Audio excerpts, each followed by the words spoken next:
کیا پل صراط سے ہر انسان کو گزرنا ہوگا اور نیک لوگوں اور گناہ گاروں کے گزرنے کا کیا انداز ہوگا؟ پل صراط پر سب سے پہلے پیارے آقا صلی اللہ علیہ وسلم گزر فرمائیں گے، ان کے بعد یہ دوسروں کا بھی گزر ہوگا، تو جن پر اللہ کا کرم ہوگا اب وہ تو بجلی کسی تیزی سے گزر جائیں گے. کسی کے لیے پل صراط میدان کی طرح ہوگا، وہ اس پہ میدان پر گزر رہے ہوں گے.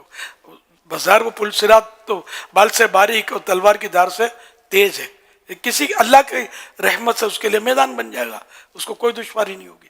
کیونکہ پل صراط ہوگا جہنم پر بنا ہوا اور اندھیرے میں ڈوبا ہوا ہوگا. جہنم میں اجالا نہیں ہے، یہ ذہن میں رکھیے گا.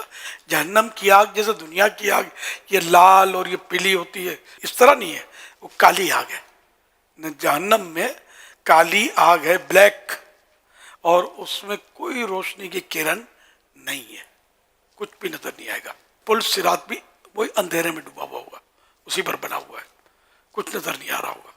اب اللہ پاک جس کو چاہے گا اس کے لیے روشنی بھی، کسی کے انگوٹھے میں سے نور پھوٹے گا، اس کی روشنی میں وہ چل رہا ہوگا. کوئی بجلی کی تیزی سے، کوئی دوڑتا ہوا، کوئی چلتا ہوا، کوئی لڑکھڑاتا ہوا. مسلمان جو ہیں وہ اپنے اعمال کے حساب سے وہ گزر رہے ہوں گے، غیر مسلم بھی گزریں گے سے، اور وہ کٹ کٹ کے جہنم میں گر رہے ہوں گے.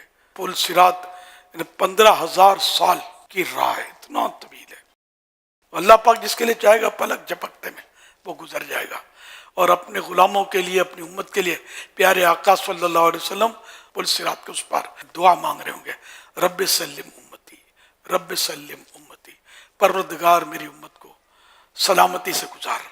اللہ پاک بس ہم کو محبوب کی دعاؤں کے صدقے میں پل صراط سے بآسانی پار لگا دے کہ جو کٹ کے گرا ہوا ہلاک ہوا گیا کام سے. آنکڑے لگے ہوں گے پل صراط پر، وہ بھی پکڑ پکڑ کے کھینچ کے گرا رہے ہوں گے.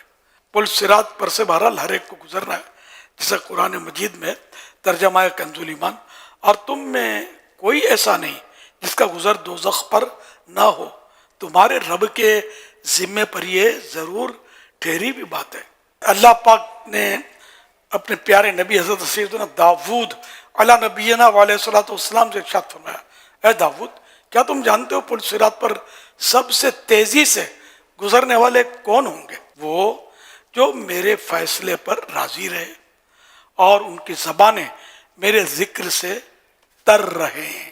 جس حال میں رب رکھے راضی رہے بندہ، جے سونا میرے دکھ وچ راضی تے میں سکھ نو چلے پاواں. اللہ پاک کے فیصلے پر جو مقدر اس نے کیا، جو ہماری تقدیر اس نے فرمائی، غریب بنایا یا امیر بنایا، جو بھی رکھا، ہاتھ پاؤں سے معذور ہوئے، کچھ بھی ہو، اللہ کے فیصلے پر بندہ راضی رہے کہ اللہ پاک کی جو حکمتیں مصلحتیں ہیں ہم نہیں سمجھ سکتے. اور یہ کہ زبان ذکر سے تر رہے. جیسے کچھ فارغ ہوتے ہیں ہم تو منہ بند کر کے بیٹھے ہوتے ہیں، اگر یہ توجہ جائے، عادت پڑ جائے گی تو انشاءاللہ ہوتا رہے گا. تو اللہ اللہ کرتے رہیں یا درود شریف پڑھتے رہیں، لا الہ الا اللہ، لا الہ الا اللہ، یہ ہم پڑھتے رہیں. یہ بھی ہو سکتا ہے کوئی گھڑی لمحہ کوشش کیا جائے کہ وہ غفلت میں نہ گزرے، خالی نہ گزرے.